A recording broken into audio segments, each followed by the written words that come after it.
Maria, sem relação sexual, somente com a cumplicidade de José e Maria em concordar com o propósito divino. O anjo vem falar para José: José, não temas. Nós pulamos aí para outra parte, tá? E o anjo vem falar, prossegue conosco aí, por favor.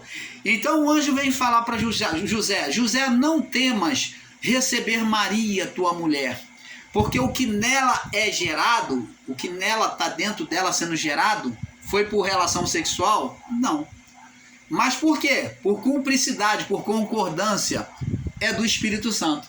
Quando José concordou com isso, o Espírito Santo gerou o quê? Uma vida com o corpo físico, mas dentro desta vida, o quê? Um ser espiritual.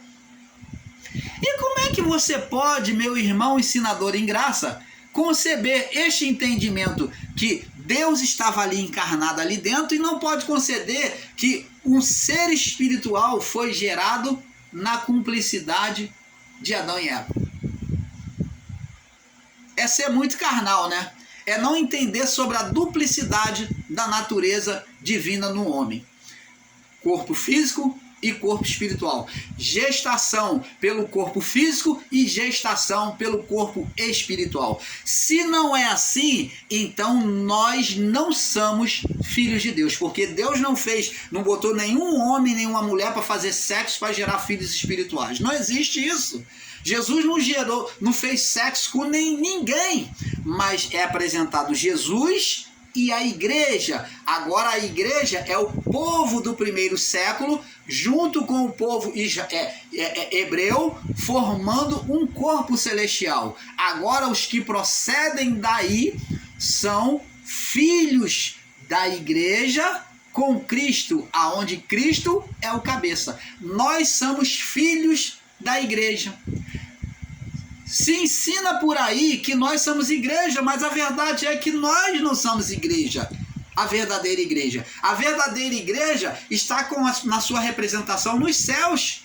Se ela não está nos céus, então Cristo tinha que estar aqui na terra. Então esse casamento ainda vai acontecer. Eles falam que Cristo já voltou, mas eles estão aí ensinando igreja na terra. Se a igreja está na terra, na criação ainda, se existe igreja na criação, então o casamento, o noivado e o casamento não aconteceu. E se não houve casamento, não há filhos. Cristo não é adúltero. É ensinar um Cristo adúltero e ensinar de que Cristo já voltou e que nós somos igreja. Quando você ensina que Cristo já veio nos anos 70 e você ensina que nós somos igreja, você está pregando um Cristo adúltero que casou-se antes do casamento. Se não houve o casamento, como está escrito no livro do Apocalipse, vamos ler aqui. Vamos ler.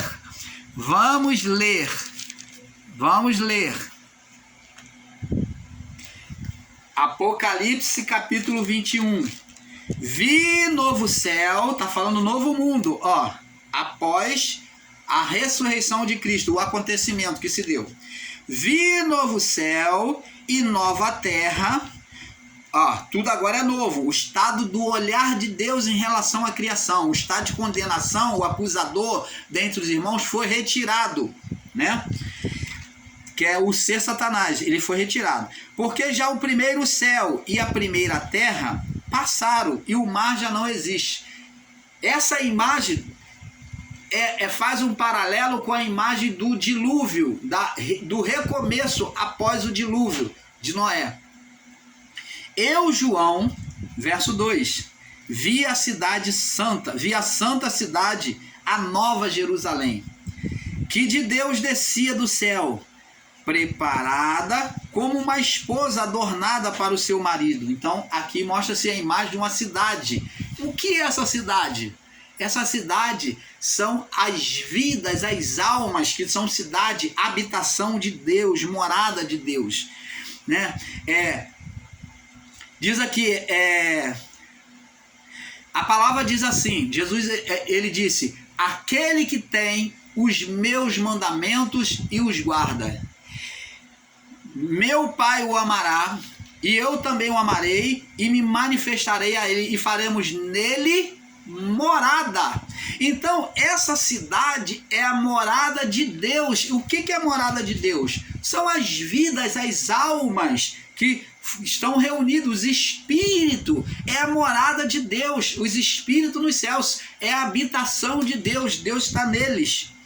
Ó, e Jesus não falou: se fizerdes a este o que fizeste ao seu próximo, que está passando fome, der de comer, de beber, visitar, for na prisão, nos hospitais, então fizeste a mim. Então, mostra a imagem de Deus pelo Espírito, a essência divina no homem. Então, essa essência voltou para o Criador, agora com as almas, junto com as almas, né? Vivendo como alma espiritual. Via a cidade, a santa cidade, a Nova Jerusalém, que de Deus descia do céu, preparada, pronta, como uma esposa adornada, preparada para o seu marido. São o corpo espiritual de Cristo, da igreja daquela época, né? São os espíritos reunidos num corpo só, um corpo espiritual, são os espíritos dos salvos. Ouvi uma grande voz do céu que dizia, olha só: eis o tabernáculo de Deus, ó, eis a morada de Deus que está com os homens, ó, o tabernáculo de Deus está com os homens, pois com eles habitará na criação, e eles serão o seu povo, aos que estavam aqui, ó, que permanecem na criação. O mesmo Deus estará com eles e será o seu Deus. Deus limpará dos seus olhos toda lágrima, e não haverá mais morte, nem pranto, nem clamor, nem dor, porque as primeiras coisas são passadas.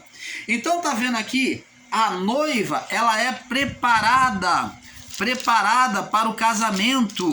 Ela já estava preparada para o casamento. Ó, fala aqui, ó, das bodas do Cordeiro.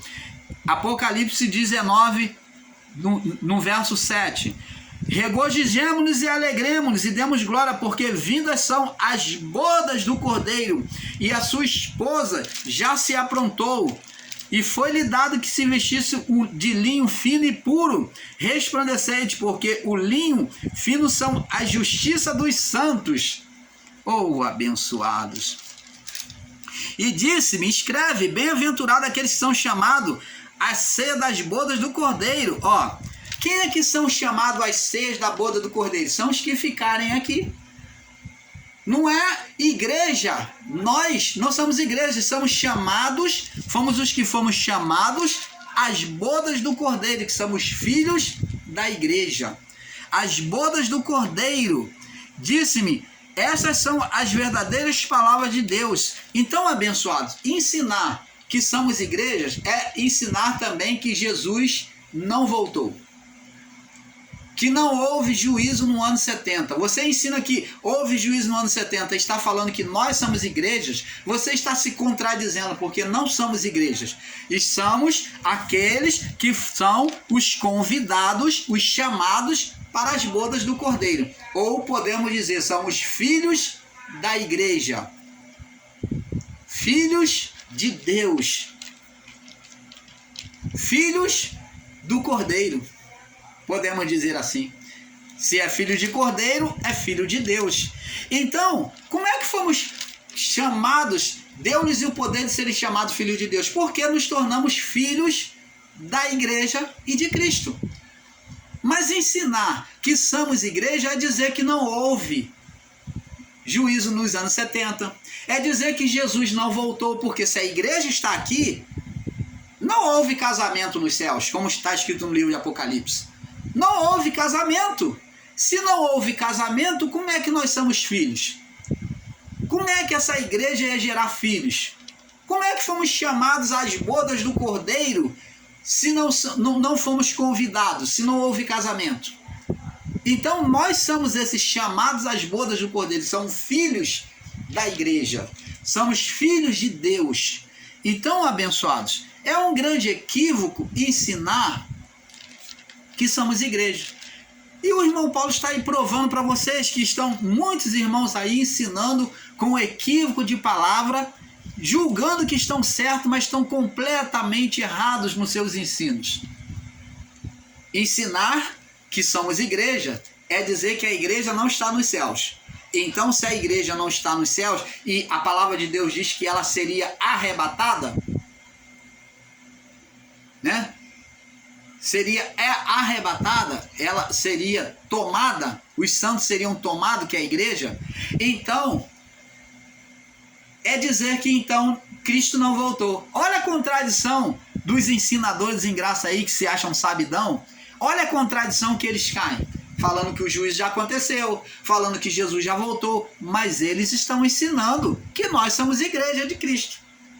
Se somos igreja, então não houve o arrebatamento. Se somos igreja, então a noiva não está nos céus. A igreja hoje, que são os santos salvos, o povo hebreu, todos os salvos, que a igreja é a junção do povo hebreu com os gentios salvos no juízo dos anos 70.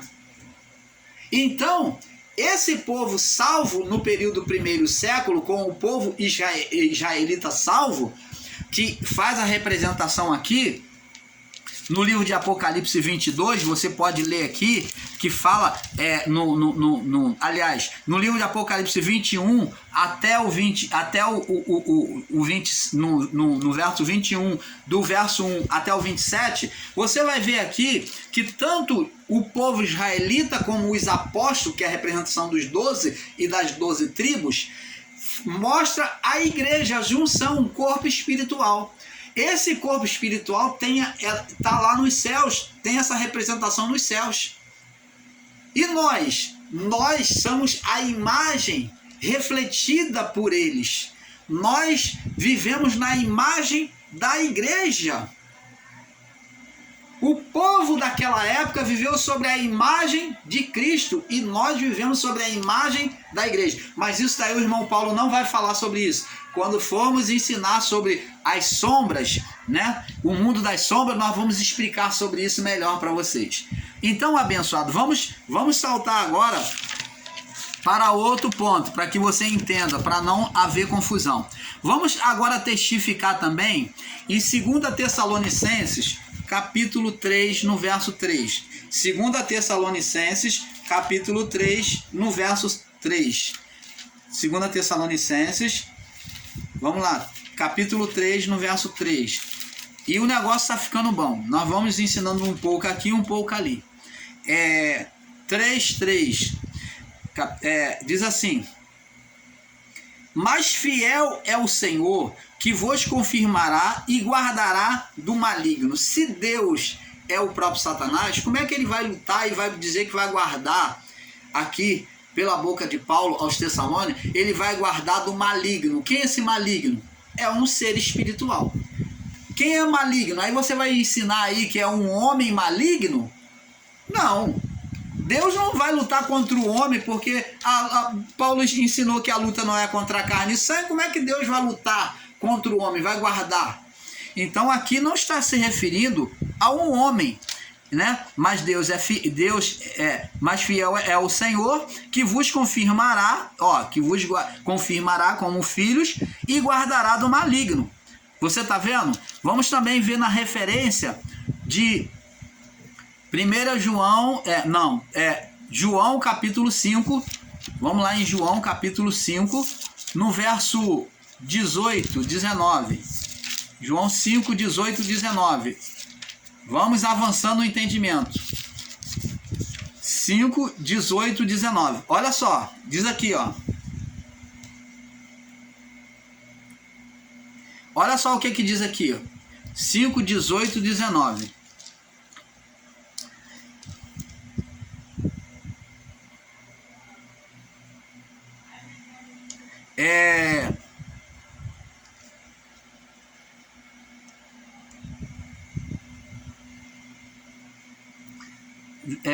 João, não, 1 João, 1 João 5, me perdoe, 1 João, vamos ver aqui, 1 João 5, O irmão Paulo marcou a referência aqui, ele esqueceu de... Peraí, epístola, terceira... Não, é João, 1 João 5, capítulo... 1 João 5, 18, 19, é isso aqui. 1 João 5, 18, 19. Diz assim: sabemos que todo aquele que é nascido de Deus não peca. Não vive na prática do pecado. Não é literal, como vocês ensinam aí, não, que não peca, não comete pecado, não. Sabemos que aquele que é nascido de Deus não peca, ou na prática do pecado, não vive na prática do pecado. Mas o que é de Deus, o que de Deus é gerado, o que é gerado em Deus, conserva-se a si mesmo, e o maligno não lhe toca. Sabemos que somos de Deus, sabemos que somos de Deus e que todo mundo é dominado pelo maligno, jaz no maligno, é dominado pelo ser espiritual, no maligno, Satanás. Então, esse maligno aqui é o ser espiritual, como vimos aí.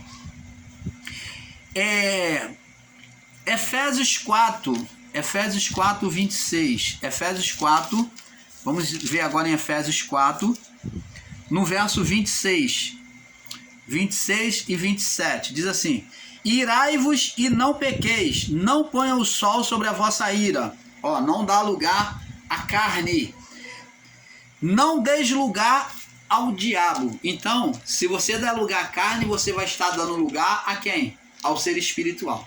Não deis lugar ao diabo. Então a ira era provocada na carne do homem. Então ele diz: irai-vos e não pequeis. Você não comete pecado ao você se irar. Jesus se irou, pegou lá, virou as mesas dos cambistas, pegou no chicote, fez uma zorra e bateu lá, derrubou os vendilhões, expulsou os vendilhões do templo. Isso foi a ira de Jesus contra os mercadores do templo. Mas a ira de Jesus permaneceu o tempo todo? Não. Ele irou-se, mas não pecou. Porque ele não permaneceu sobre a ira, ele não deu lugar ao diabo. Ele não ficou de mal, ele não ficou magoado, ele não teve ódio de ninguém. Pelo contrário, na morte da cruz, mesmo esses homens tendo feito isso, ele disse em relação a toda a criação: Pai, perdoa-lhes. Olha, ele ficou magoado? Não. Com Pilatos? Não. Com os fariseus que entregaram ele? Não. Com os sacerdotes? Não. Ele disse: Pai, mesmo escarnecendo dele, lá de baixo na cruz, livra-te daqui mesmo, se tu és filho de Deus, tu não é Deus, salva-te a ti mesmo. Ele ficou chateado com o outro ladrão da cruz, que zombou dele também? Não. Ele disse: Pai, perdoa-lhes, porque eles não sabem o que fazem. Ele deu lugar à ira? Não. Ele não abrigou a ira no seu coração, a mágoa, ressentimento contra ninguém. Mas ele fez uma oração para que o Pai perdoasse, porque eles não sabiam quem ele estava crucificando. Você está entendendo, abençoados? É muito maravilhosa a palavra do nosso Pai, né? Vamos agora ver em 1 Coríntios 26, 1 Coríntios, no capítulo 1 Coríntios, capítulo 15, 1 Coríntios 15, 1 Coríntios 15, verso 26. Diz assim, verso 26. Ora, olha o que Paulo diz. Ora, vamos ler aqui no verso 25 e 26. Vamos ler do verso 24. Depois virá o fim, quando tiver entregado o reino a Deus. Então, está falando da morte, ressurreição e ascensão de Cristo. Então, quando ele voltasse, ele fosse assunto aos céus, voltasse aos céus, então ele entregasse o reino ao Pai, quando tiver aniquilado todo o império e toda a potestade e força. Que império é esse? É humano? Jesus está lutando contra a carne, mas Paulo não ensinou que a luta não é contra a carne, contra o império humano? Jesus não ensinou: amai os vossos inimigos e orai por aqueles que vos perseguem? Ao contrário do que a lei ensinava? Então diz aqui: quando houver aniquilado todo império e toda potestade de força espirituais, tudo espiritual, uma luta espiritual, porque convém que reine até que haja posto todos os inimigos debaixo dos seus pés. Quem são esses inimigos? Espirituais. Satanás e os seus anjos. Ora, o último inimigo, e dizem que Deus não tem inimigo. Ensinam que Deus nunca teve inimigo. Ora, eles estão lendo a Bíblia, esses ensinadores da graça aí, que estão aí crentes, que estão abafando, eles estão lendo a Bíblia ou estão lendo o gibi? Parece que estão lendo o gibi. Tá aqui, ó. Porque convém que reine, verso 25, até que haja posto todos os inimigos debaixo dos pés. Esses inimigos aqui é o Império Romano. Jesus está aqui lutando contra o Império Romano, então ele foi vencido. Porque ele foi cravado na cruz pelo Império Romano, ele foi vencido. Opa! Que inimigo é esse? O Império Romano venceu. Ele se entregou. Se ele se entregou, ele venceu. Jesus se entregou. Ele se rendeu. Falou: tá, tô aqui, ó. Me prendam. Viemos buscar Jesus Nazareno. E ele disse: sou eu, pela primeira vez. E as forças do Império das Trevas caiu por terra. Eles caíram de joelhos. Segunda vez, viemos buscar Jesus, o Nazareno. E Jesus falou: sou eu. E eles caíram de joelho de novo. E da terceira vez, viemos buscar Jesus. Jesus falou: já não disse que sou eu? Jesus teve que se entregar, insistir para eles prenderem ele. Porque se Jesus quisesse fugir, ele só ia. Se Jesus quisesse clamar a legião de anjos, ele clamaria, como ele disse para Pedro: guarda a tua espada, Pedro. Porque se eu quisesse, eu clamaria, o Pai enviaria a legião de anjos. Então ele se entregou às forças satânicas, ou não se entregou? Se entregou. Mas esse inimigo é o Império Romano? Não, luta não é contra a carne. Porque convém que reine até que haja posto os inimigos debaixo dos seus pés. Então, se é o Império Romano, então Jesus foi fracassado. Ele foi vencido pelos seus inimigos. E diz aqui no verso 26, ora, o último inimigo que há de ser aniquilado é a morte. Opa, mas aqui não está dizendo que o inimigo dito aqui era a morte, mas está dizendo que a morte era mais um inimigo que seria vencido. O inimigo que é a morte, qual morte? Espiritual. Nós deixamos de morrer? Não, aqui não está falando de morte física, está falando de estado de condenação espiritual. Então, essa condenação espiritual que seria vencido era a morte espiritual. Que morte espiritual é essa? É a morte espiritual adeana, a herança de pecado. É isso que os nossos irmãos não entendem. E por essa herança de pecado, essa condenação, é que o ser espiritual condenava o homem mediante a lei de Deus. Onde todos pecaram e destituídos foram da glória de Deus. Então, abençoado, vamos ver agora em Mateus capítulo 25. Mateus capítulo 25, no verso 41. Vamos aprendendo um pouco aqui, um pouco ali. E os nossos irmãos equivocados, eles vão ter que um dia vão ter que se explicar a você que está recebendo a verdade. Um dia você vai acordar e vai sair desse engano. Mateus 25, verso 41. Diz assim: então também dirá aos que estiverem à sua esquerda: apartai de mim, malditos, que são os ímpios, rebeldes, para o fogo eterno, preparado para quem? Para o diabo. Aqui Jesus está falando para as almas ímpias, que iriam ser lançados no fogo eterno, no fogo de Deus. Eterno significa de Deus.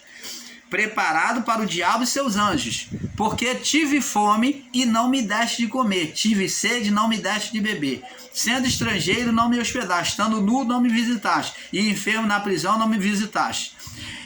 Então responderão: Senhor, quando te vimos com fome, com sede, estrangeiro, ou nu, ou enfermo, na prisão, e não te servimos? Então responderá dizendo: em verdade vos digo, quando a um destes pequeninos fizeste, não fizeste a mim. Então você está vendo? E irão este para o tormento eterno, mas o justo para a vida eterna. Está aí, abençoado, bem claro, como águas nítidas. Então, agora, vamos entender, vamos lá no livro de 2 Samuel, aonde eles pegam um literalismo, mostrando para você, no livro de 2 Samuel, onde eles pegam 2 Samuel 24, onde eles pegam um literalismo para poder tentar explicar e colocar Deus como o próprio Satanás. Vamos lá, vamos explicar aqui, porque os irmãos estão aí ensinando com erro, com equívoco de entendimento. Diz aqui, 2 Samuel 24, verso 1 ao 10. Diz assim: e a ira do Senhor tornou a se acender contra Israel, e incitou a Davi contra eles, dizendo: vai e enumera Israel e a Judá. Agora, lá no livro de 1 Crônicas, no capítulo 21, que é a mesma passagem, no verso 1 diz assim: então Satanás levantou contra Israel e incitou Davi a enumerar a Israel. Então, você vê aqui que mostra ao entendimento literal, os que são literais vão dizer que Deus e Satanás são a mesma figura. Mas aqui está mostrando que Deus apenas permitiu que Davi fizesse aquilo que estava no seu coração. Porque Davi, ele, exaltado e soberbo no seu coração, ele deixou de consultar a Deus, que era costume dos reis fazer antes de ir para a guerra, e Davi tomou decisão por si própria, e mandando aquele povo ir para a guerra. Ele falou: ó, não vai todo mundo não, porque o inimigo lá, ele subestimou a força do inimigo e falou: não precisa ir todo mundo lá não, só vai tanto, porque o inimigo lá, ele é pequeno e nós vamos vencer. Nós somos mais numerosos, mas não precisa ir todo mundo não, vai só tanto. Então Davi não consultou a Deus, tomou atitude própria, e por isso a palavra diz que Deus incitou a Davi, porque Deus permitiu que Davi fizesse aquilo que estava no seu coração. Porque Deus podia ter impedido, mas Deus teria impedido se eles tivessem a humildade de consultar a Deus, que era costume. Davi tomou uma atitude por si próprio, sem consultar a Deus. Então logo foi dito que Deus incitou a Davi. Deus incitou a Davi. Então agora, no livro de 1 Crônicas, diz: então Satanás se levantou contra Israel, como se fosse esse Satanás o próprio Deus. Não, mas Satanás foi a presunção, a soberba e a decisão do coração de Davi. Ele ali, o ser espiritual, incitou a carne de Davi, os desejos de Davi, a não consultar a Deus e fazer aquilo que ele tinha no seu coração. Então esse foi o Satanás. Essa foi a atuação do ser espiritual, trabalhando num propósito soberbo, de falta de humildade, de reverência a Deus, e então Davi tomando a sua própria decisão. Esse foi o Satanás. Então Satanás se levantou contra Israel, porque se não consultou, tomou atitude na rebeldia, incitou a Davi a numerar a Israel, botar número, só vai tanto, não precisa ir tanto não. E o exército nessa batalha foi vencido esse exército, porque ele não consultou a Deus. Então, abençoados, Vamos passar para o próximo vídeo, porque é um pouco aqui, um pouco ali. O negócio está ficando bom, né?